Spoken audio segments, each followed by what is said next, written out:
mama of a picky eater, Kath. I find it extremely difficult to get my child to eat certain foods. That's very normal when children go through picky eating phases, or you find yourself with a child who has liked certain things and then goes off certain things. One of the reasons behind that is the flavor development. And I think it's really important to understand that. We often think it's just a choice of food, but it often has a link towards flavor, because flavor is something that a child will develop over a period of time. It's not something that you are born with loving every single flavor. So as you grow, your certain flavors, preferences are going to change. And that's why a child's preferences are quite different to an adult's. Okay, that makes sense. So it's good to know then that my children are not only going to want sweet things as they get older.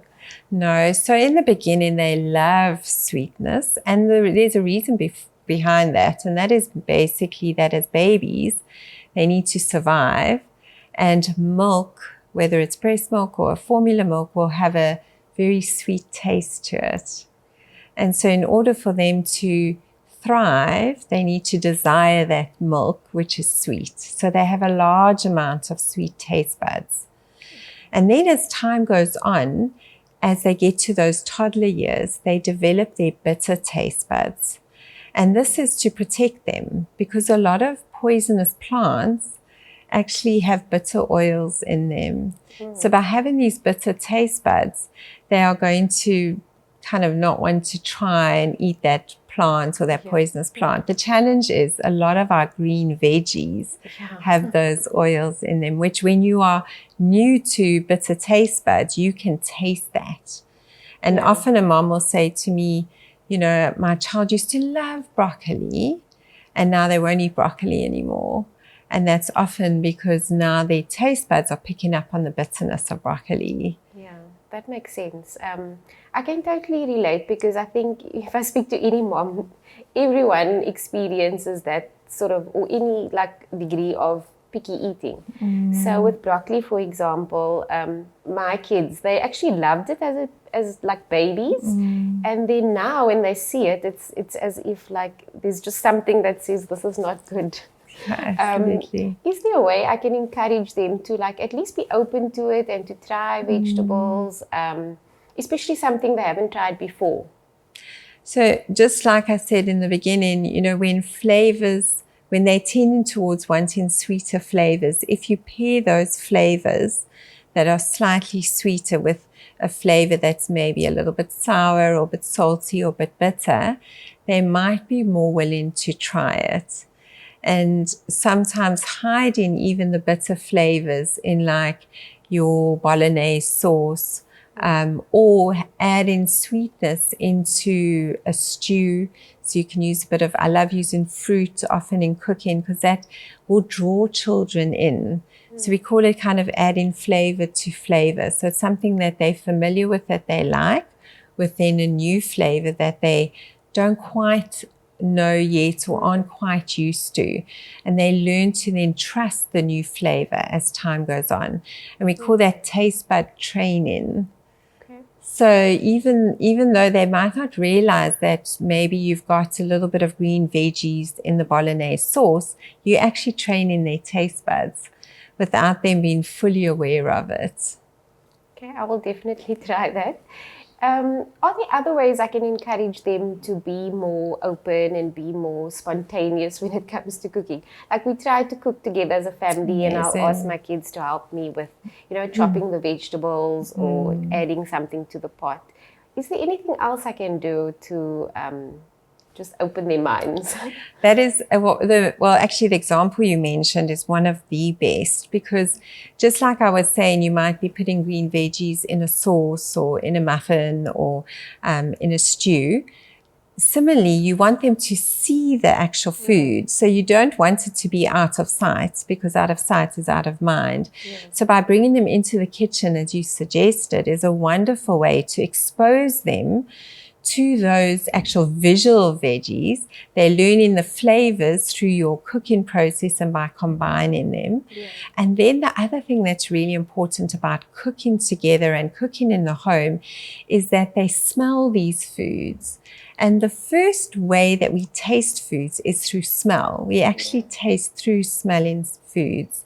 And so having like smells of cooking veggies wafting through the home and cooking from scratch ingredients, your children are actually learning the tastes of those foods and they become more familiar with that. And then also mixing in with creamy type textures. So that's why we do love the milky, the yogurts. Those are wonderful ways to also incorporate maybe something tart, like a tart type of fruit flavor in a yogurt, because the sourness will be kind of cut through in the creaminess. And you know that if you add cream sauce to maybe a curry dish or a spicy dish or a stew that's very tomato based, because a lot of children don't enjoy tomato because of the tartness. But if you add a bit of cream or a bit of milk to that, it actually helps with that and cuts through that, which can be very helpful. But as your children grow up, you can explain those things to them. And I think having conversations with them is also really, really helpful around why you mix in this ingredient with that ingredient and encouraging them to just try it. And sometimes it's just the taste test. Which is actually fun. It's like a wine tasting. They don't necessarily have to swallow every bit. They can even have a little bowl on the side that they spit it out in if they don't enjoy the taste, but just encouraging them because it might actually surprise them that they do enjoy that. Yeah, that actually makes a lot of sense. I will definitely try those things. Something else I struggle with is having two children. If the one doesn't like something, then automatically the other will say, okay, it's not good, I'm not going to try it. And I try to explain to them that you have to try for yourself. Is there anything else I can do just to sort of break that occurrence? That's such a common thing I see. And that's often what brings people to see me, is that they've got a second child now and they don't want that child to learn the behavior of their firstborn, which is a picky eater. And I think it's important to say, exactly as you've mentioned, that we also have individual taste preferences. So what might taste not so nice for one person might be delicious for another person, and you won't know if you don't taste it. But there is a lot of power in siblings. The influence. So you sometimes have to cut through that.